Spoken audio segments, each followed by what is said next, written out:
नमस्कार मित्रांनो, लोकशाहीचा चौथा स्तंभ म्हणून माध्यमे हे सर्वत्रच परिचित आहे. पण जर हा स्तंभच आतून पोकळ व कमकुवत असेल तर लोकशाहीची ही इमारत किती काळ टिकेल हा पण एक प्रश्नच आहे ना. मित्रांनो, माध्यमे हे लोकशाहीचा आरसा समजले जातात. पण जर हा आरसाच दुसरा असेल तर आपल्याला सत्य ही अस्पष्टच दिसते. नमस्कार, मी माणिकचंद पहाडे विधी महाविद्यालयाचा विद्यार्थी. माझा कोड क्रमांक MP1A. आज मी लोकशाहीचा चौथा स्तंभ आपल्या कर्तव्यापासून ढळलेला आहे या विषयाच्या समर्थनास आपले विचार मांडणार आहे. मित्रांनो, लोकशाही व्यवस्थेमध्ये प्रामुख्याने 4 स्तंभ मानले जातात. त्यापैकी विधिमंडळ, कार्यपालिका, न्यायपालिका आणि माध्यम. यापैकी माध्यमांना लोकशाहीचा चौथा स्तंभ असे संबोधले गेले.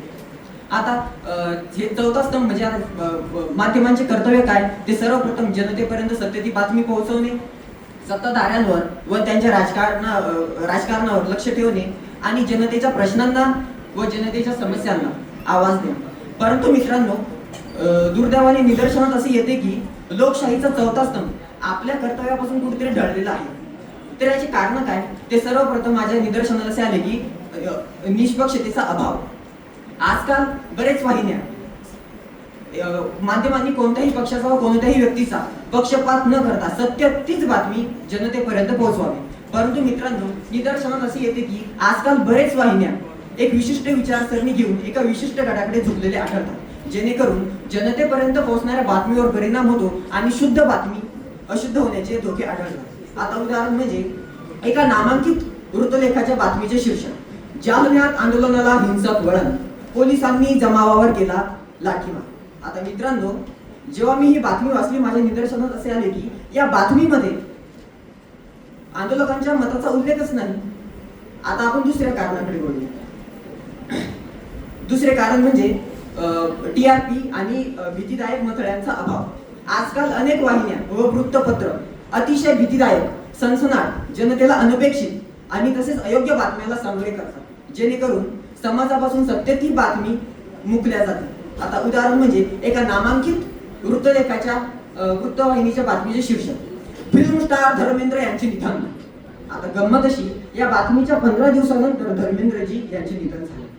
आता आपण तिसऱ्या कारणाकडे वळूया, ते म्हणजे संविधानिक अधिकारांचा गैरवापर.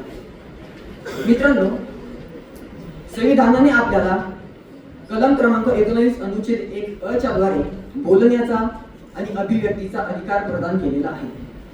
परंतु दुर्दैवाने असे लक्षात येते की या अधिकाराचा सुद्धा गैरवापर होतोय.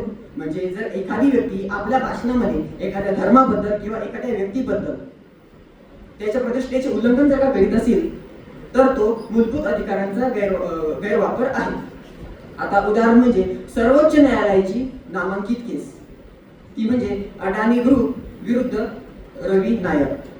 आता आपण चौथ्या कारणाकडे वळूया, माध्यमांचा बेफिकीरपणा. आणि आजकाल अनेक वाहिनी व अनेक पत्रकारिता बेफिकीरपणे चालू आहे. म्हणजे 2008च्या वेळी जेव्हा मुंबईच्या ताज हॉटेलवर आतंकवादी हल्ला झालेला, तेव्हा अनेक वाहिन्यांनी व त्यांच्या पत्रकारांनी त्या घटनेचे थेट प्रसारण केले, जेणेकरून हॉटेलमधील आतली सुरक्षेची माहिती बाहेर जाण्याचाही धोका आढळला होता. आता आपल्याला विचार करावा लागेल मित्रांनो, लोकशाहीमध्ये माध्यमांना समाजाचा आरसा मानले जातात. पण आता या आरशावरती विश्वास किती ठेवावा याच्यावरही आपल्याला गंभीर विचार करावा लागेल. कारण आजकाल हा आरसा बातम्या कमी ते अफवा जास्त पसरवतो. म्हणजे जेणेकरून जनता प्रकाशात कमी ते अंधकारात जास्त आहे, जनता ज्ञानात कमी तर अज्ञानात जास्त आहे. मित्रांनो, लोकशाहीमध्ये पत्रकारितेला व माध्यमांना खूप ज्ञानाचा दर्जा दिलेला आहे. ज्ञानाचे म्हणजे माध्यमांचे पहिले कर्तव्य असे पाहिजे की जनतेपर्यंत जी घटना घडते, जे चालू घडामोडी चालू आहे ती जनतेपर्यंत पोहोचवायला हवी.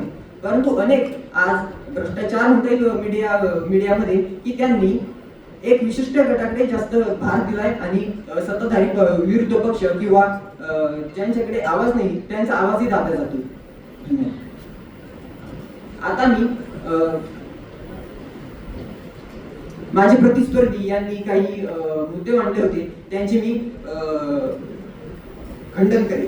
तर सर्वप्रथम, पत्रकारांनी जीव गमावला. ज्या पत्रकारांनी जीव गमावला, जनतेने त्यांच्या आत्म्यांनाही श्रद्धांजली वाहिलेली आहे.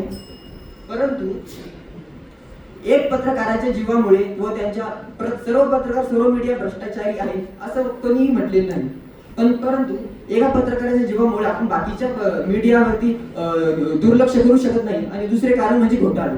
माझे प्रतिस्पर्धी मित्र म्हणाले की मीडियाने घोटाळे प्रकाशात आणले. बरं, सर्वच घोटाळे प्रकाशात आणले का? मान्य आहे मला, चिकी घोटाळा उघडकीस आला, परंतु एअरबसचा घोटाळा उघडकीस आला नाही, बोईंगचा घोटाळा उघडकीस आला नाही. असे बरेचसे घोटाळे आहेत जे समाजापासून आजही लपलेले आहेत. तिसरे खंडन म्हणजे कोरोना, ह्याच मीडियाने कोरोनामध्ये मृत खोटे आकडे दिले, जेणेकरून जनता भयभीत झाली होती. तर आपल्याला विचार असा करावा लागेल मित्रांनो की या मीडियाचे नामांकित स्तरावर असून किती खोटे काम आहे. याच मीडियाने 2020च्या पूर्वी 2019 एका नामांकित पत्रकाराने 2000च्या नोटमध्ये एक नॅनोचिप असल्याचा दावा केलेला होता. तर मित्रांनो, असे लक्षात येते की मीडिया आपल्या माध्यमे आपल्या लोकशाहीचे 4थ्या स्तंभापासून पूर्ण नाही संपूर्ण